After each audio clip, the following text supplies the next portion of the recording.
one turbo to another. What's up, internet world, and welcome back to Accelerate. I'm Mike, he's Ian, and today bringing the Porsche Cayenne Turbo GT.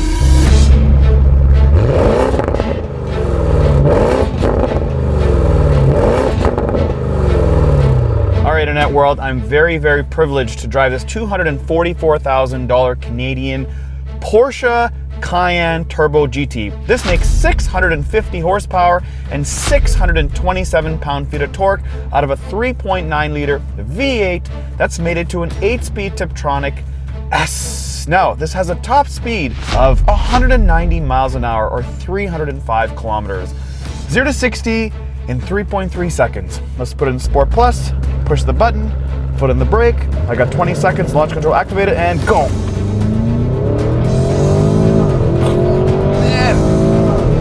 3.43. After a few more runs, we were able to get 3.18 seconds in the Cayenne Turbo GT.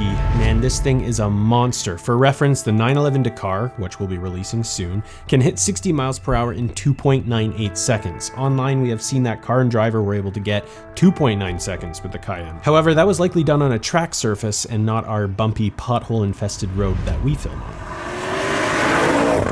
I'm not gonna launch, I just want you to hear the sound. Listen to this, okay? Foot to the ground. Listen.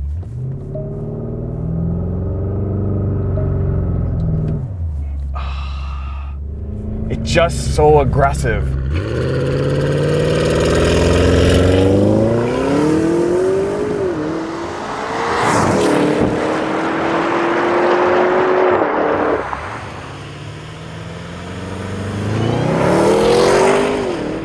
Turbo GT has wider wheels, a greater camber in the front axle for maximum grip. It has adaptive air suspension. It has Porsche Torque Vectoring Plus, which means essentially puts the power on the inner wheel when you're ripping around corners. It also has rear axle steering, so when you're doing these tight 360 turns in a parking lot, you don't have to do like a 17-point turn in your SUV. It also has chassis control. Now, the question is this exhaust loud enough?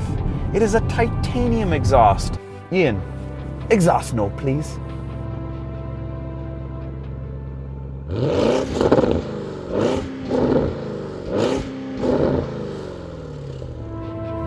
All right, guys, do you want to be part of this elite group of 7% of people that subscribe? Yes, only 7% of people that watch our videos hit the subscribe button. We gotta raise that up, and we gotta get to 10%. So if you're not subscribed to our channel, please go ahead and do so that we can get cars like this and keep the lights on, because without you guys, lights will be off and the car won't be here.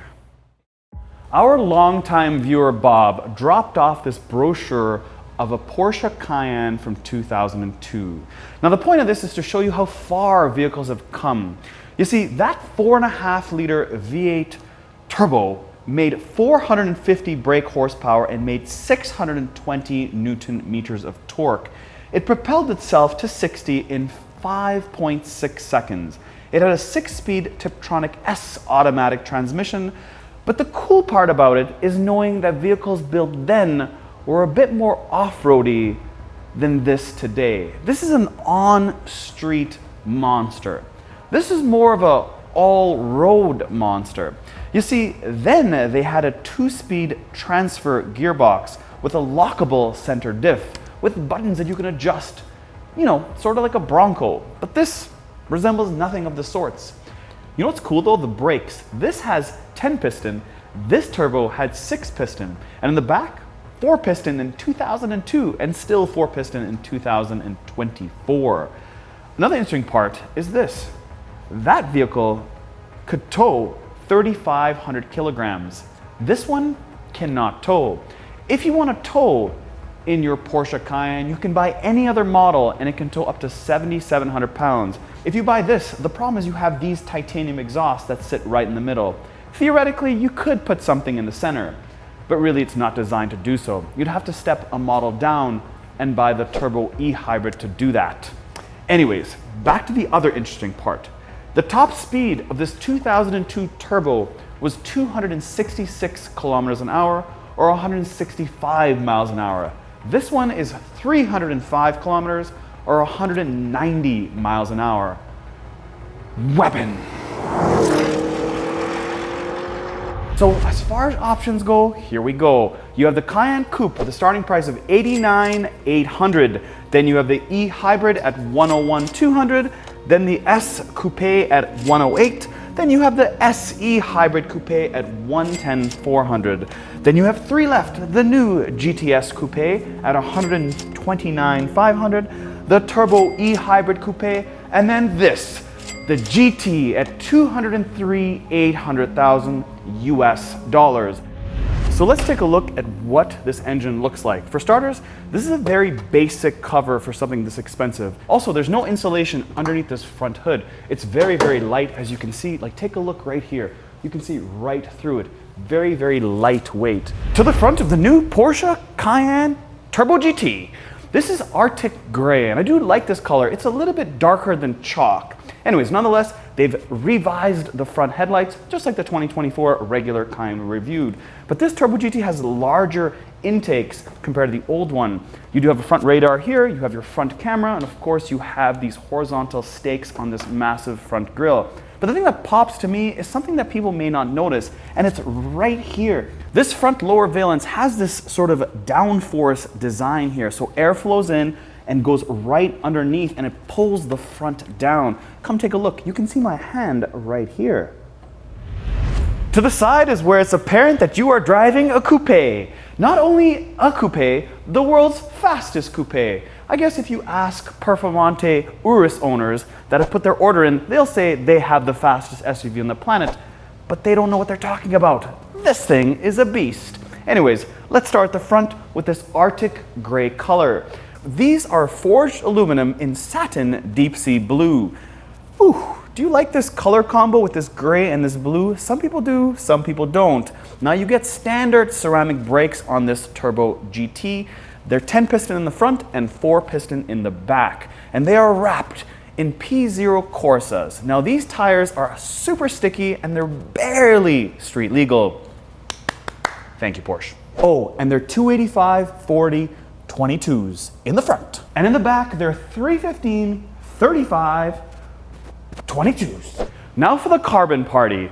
Carbon fiber mirrors, carbon fiber full roof, and carbon fiber fins on the back of this upper rear fixed spoiler. It's not carbon here, it's just carbon on the sides. And that is it until you get on the inside, but more on that in a minute. When you open up this door, you have the Porsche puddle lights that pop up onto the ground. And if you're being lazy, it's got soft close. Even though they don't have insulation underneath the front hood, they do have inner fender liners. Obviously, this is an expensive vehicle, you'd expect that. They also have carbon brakes like I talked about, but the question is, how do you know when to replace your carbon brakes? And that is done by weight. You actually have to take the rotor off, you have to weigh the rotor and see how much rotorness has been removed by using the brakes. What do you think the cost of new brakes on this Turbo GT is? And if you have the answer, please go ahead and comment below. So let's talk about the aesthetics in the back of this Turbo GT. At the top here, you have this gloss black or piano black fixed wing that does have some sort of downforce inlets right in the middle that you can see when you're standing here. It does not have a rear wiper. It does have, though, an adjustable wing that pops up in typical Porsche standards. Now this part is fixed, that has a heavy tilt. So this must create a lot of downforce when it pops up at higher speeds. Under the fixed wing, you have this LED bar that goes from end to end. Then you have the Porsche P-O-R-S-C-H-E. I would think it'd be a little bit more than just this black. Backlit would be pretty cool. The Turbo GT badge, like all turbos have. And then moving down from there, you have the rear view camera. Now, if you're wondering what these exhausts are, like I mentioned, they are titanium, but the sound of them when you're in the cabin, you can't really hear it or at least notice the difference that it's titanium. When you think about titanium, you might be thinking like it must sound amazing, and it does from the outside. I just wish it was a little bit louder. And if you're wondering if there's more carbon fiber, the answer is yes. This rear lower valence is all carbon, awesome diffuser style. When you get in, you have Turbo GT right on the sill that's illuminated in your face. The pedals are all aluminum with rubber grips so you don't slip off when you're doing 305 kilometers an hour. The steering wheel is nice and skinny, yet slippery when your hands get sweaty. You have 3 memory seats. You have carbon everywhere, and of course you have this gray stitching to match the seats. Down from the carbon fiber, you have a lot more suede, or Alcantara, or Race Tex is what Porsche likes to call it. But let's get to the dash. Very, very clean. There's no buttons anywhere. It's digital, digital, and digital for the passenger. I know it's there because when I put my head here, I can see that he can see exactly what I can right here. So it basically duplicates this screen for the passenger. Lots of suede, lots of stitching in Arctic gray. Yes, you do have real aluminum on the paddle shifters. And then of course, a lot more carbon. The one interesting part though is the drive modes. You can't see it like the old ones where you turn it and see if you're in individual or if you're in Sport Plus or Sport. It just simply says drive mode with a red button right in the middle. Of course, that red button is for boost. You hit it, you get 20 seconds of extra jam. But I really like the old ones where you could just rotate it and see what you're in instead of me looking at this digital screen. This does have the Burmester sound system that's cleanly integrated into the door panel as well as the dash. But the real thing here is that you can actually control the vents yourself with your fingers. You see, you don't have to go into the screen and move it like a Tesla or a Taycan. But you do have the chrono, which is thumbs up for Porsche that they left it. Imagine the chrono being digital. That would really suck. So they've removed 2 things that I've noticed in this Cayenne. Number 1, there's no parking brake. Yep. There's a parking button, but there's no electromechanical parking brake that you can lift up manually or press down to disengage manually. Nope, it's just a P and it automatically engages it. Then there's no button to pop the spoiler up. That to me is a bit of a shame. You should have that. It's cool. You're in a Porsche, you want to pop that spoiler up when you're sitting at a traffic light and there's people around staring at you because you're in a $244,000 SUV. Nonetheless, you do have a button that's really accessible, and that is a stability program. It's right here under the hazard lights. Thank you for keeping it. When you slide this panel back to display your wireless charging and your 2 USB-C plugs, you see a lot less piano black, but nonetheless, it's there. And like every other Porsche, when you want to push down on these buttons, because there's very few of them, the whole panel gets pushed down. So in this specific case, I do not have air conditioning seats, which honestly kind of suck. I need to have more lumbar because there's none to begin with, which is very weird on a vehicle like this. All I can do on these seats is lift my legs higher, put my body up higher, and recline the seat. There's no adjustment in terms of side, squishies, or lumbar. Nope, the bolsters don't move. You got that right. They were nice enough though. They left me a rotary knob for my volume. Thumbs up Porsche. You even left me this little compartment here, or this little hole, which really, I know what it's for. It's for an ashtray. Yep, because I do have one of these guys. You do have 2 good sized cup holders, and then from there you have this armrest. Now this armrest has a decent amount of padding. It's covered or upholstered in Race Tex, aka Alcantara, and when you lift it up, it's fairly heavy. And how much room do you have? Well, not a whole lot. I do have an iPhone 13 Pro Max, and sideways, if I put it like this, it just about covers it. Voila. And when I keep it lengthwise, well, as you can see, this is all I have as far as depth. And that's that. And if you're wondering if this does have a panoramic sunroof, the answer is no. It is all carbon fiber because of weight. But you do have the Turbo GT on the headrest to compensate. So let's take a brief look at this infotainment on this Porsche Cayenne Turbo GT. Now we've gone pretty in depth on the regular Cayenne review, so here I will just talk about some quick stuff. At the top here you have your home button that toggles between the main screen and then of course your widget on the next one. But let's talk about the important piece. Yes, it does have wireless Apple CarPlay and wireless Android Auto. You do have Sport Chrono where you have 10 hours of recording time, where you basically have it like a lap timer. And then you can evaluate yourself on your best lap, your laps, your duration, of course, total distance. If you want to get into lap analysis and sector analysis, if you want to go real deep, you can. But this is what it looks like. But the important part here is not the infotainment, it's the screen for the passenger. Because check this out, when I move my head over, I can see the exact same display as I have in the infotainment, with the exception of one button, and that is cockpit. That is cool. You can see your G-forces, what drive mode you're in, the speed, and then on this side, if I can see correctly, your compass. Pretty cool. I like that. Porsche. Backseat of the Cayenne. Do you see that? I didn't have to duck my head too hard. Nonetheless, I have a lot of headroom in this coupe. As you can see, I'm 5'9" and I can be 6'2" and I'll still be fine. Take a look at these door handle and panel.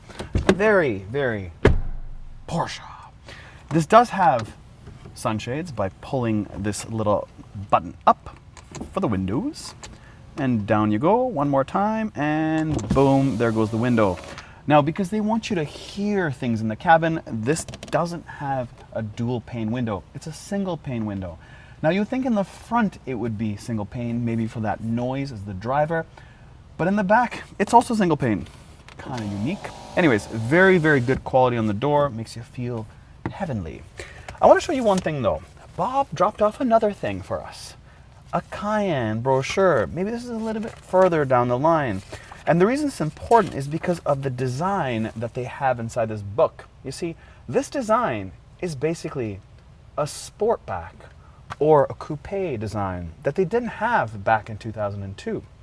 Kind of interesting. Anyways, you do have little holders on the back of each of these seats. The netting, pretty straightforward German stuff. You do have 4-zone climate control, 2 USBs, another cigarette lighter, and then underneath there you have an ashtray, which I assume was the same one in the front. This is a 4-seater, not a 5-seater. So here I do have some spots to put your cell phones in that. When I pull this down, I do have 2 cup holders and a little baby cup holder in the center. Now, can you recline these seats? And the answer is yes. I can do one of these. You see, it does have this as a position, this as a position, and this as a position, which nobody would ever sit in, but it's available to you in case you want to sit down like you're supposed to. But I'm in high school, so I like to recline.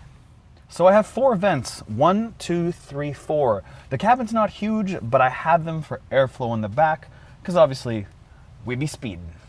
So let me show you what 550 liters of space looks like. Voila, inside the Turbo GT. But let's get back for a second. When you're outside the vehicle, you hit this little button and the tailgate pops up. But then when you hit it again, it doesn't go down. You have to hit a separate button, which is this guy, to close the tailgate. And if you're wondering what this one is, well, you hit it and then you walk away from the vehicle and the vehicle locks. Anyways, back to the 550 liters. As far as depth goes, you have 40 inches. As far as width goes, what do you got? You got 43.5. And then of course, height will differentiate based on where your luggage goes. And what about underneath here? Do we have storage?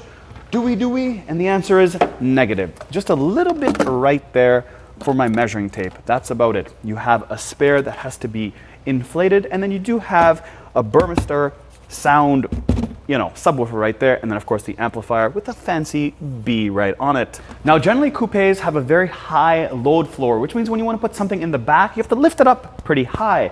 But not when you have air suspension with this Cayenne Turbo GT. I hold this button down and she goes down.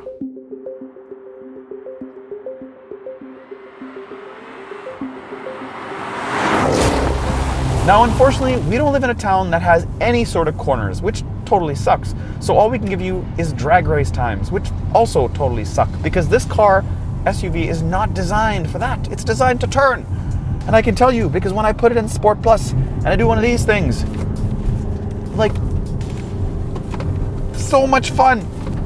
I want real long sweeping turns. I want a mountainous road that when I get to the top, I can look down and say, man, I can do that corner faster. But I don't have that luxury. I do have the luxury to just be in this car and just listen to it and experience it. And that is magical enough.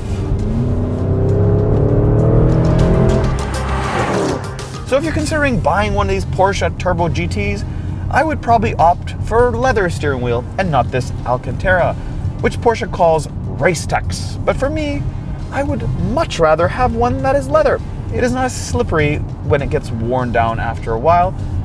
And yes, it does have this cool carbon piece, but it's just the material. It's cool for the showroom, but it's not cool for the street.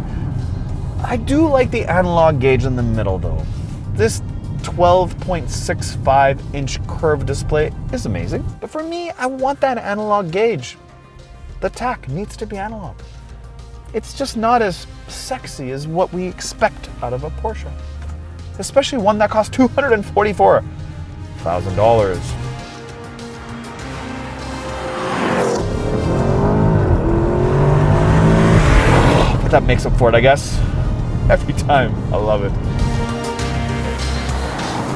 The other thing I would spec out if I was buying a Turbo GT is ventilated seats. Again, as cool as these seats look, with that second layer of material underneath the race techs, it gives it that good look.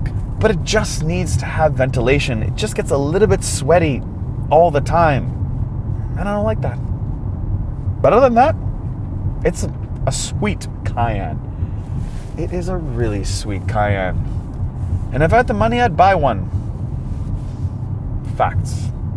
Hope you guys like this video on this 2020 4.5 Porsche Cayenne Turbo GT.